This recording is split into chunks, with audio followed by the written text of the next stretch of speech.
Hi friends, ಎಲ್ಲರಿಗೂ ನಮಸ್ಕಾರ. ಇವತ್ತು ನಾನು ರಾಗಿ ಮುದ್ದೆನ ಮಾಡ್ಕೋತಾ ಇದ್ದೀನಿ. ಇಲ್ಲಿ ನಾನು 4 ಕಪ್ಪಷ್ಟು ರಾಗಿ ಹಿಟ್ಟನ್ನು ತೊಗೊಂಡಿದ್ದೀನಿ. 1 ಕಪ್ ಹಿಟ್ಟಿಗೆ 1.5 ಕಪ್ಪಷ್ಟು ನೀರನ್ನು ಹಾಕ್ತಾಯಿದ್ದೀನಿ.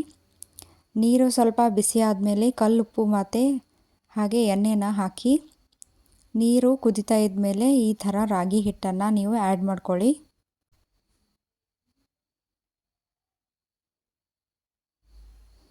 ಆಮೇಲೆ ಎಲ್ಲ ರಾಗಿ ಹಿಟ್ಟನ್ನು ಒಂದೇ ಸಲ ಹಾಕ್ಕೊಳ್ಳಿ. ಒಂದೇ ಸಮನೆ ಈ ಥರ ನೀವು ಮಿಕ್ಸ್ ಮಾಡ್ಕೋಬೇಕಾಗುತ್ತೆ. ನೋಡಿ, ಈ ಥರ ನೋಡಿ, ಆಲ್ಮೋಸ್ಟ್ ಇದು ಎಲ್ಲ ಮಿಕ್ಸ್ ಆಗಿದೆ. ಇದಕ್ಕೆ ನಾನು ಒಂದು ಪ್ಲೇಟ್ಗೆ ಸ್ವಲ್ಪ ಎಣ್ಣೆನ ಹಚ್ಕೊಂಡು ಈ ಥರ ಮುದ್ದೆನ ರೌಂಡ್ ಮಾಡ್ಕೋಬೇಕು. ಆರೋಗ್ಯಕ್ಕೆ ರಾಗಿ ಮುದ್ದೆ ತುಂಬಾ ಒಳ್ಳೆಯದು. ನೀವು ಮನೆಯಲ್ಲಿ ಟ್ರೈ ಮಾಡಿ ನೋಡಿ ಫ್ರೆಂಡ್ಸ್.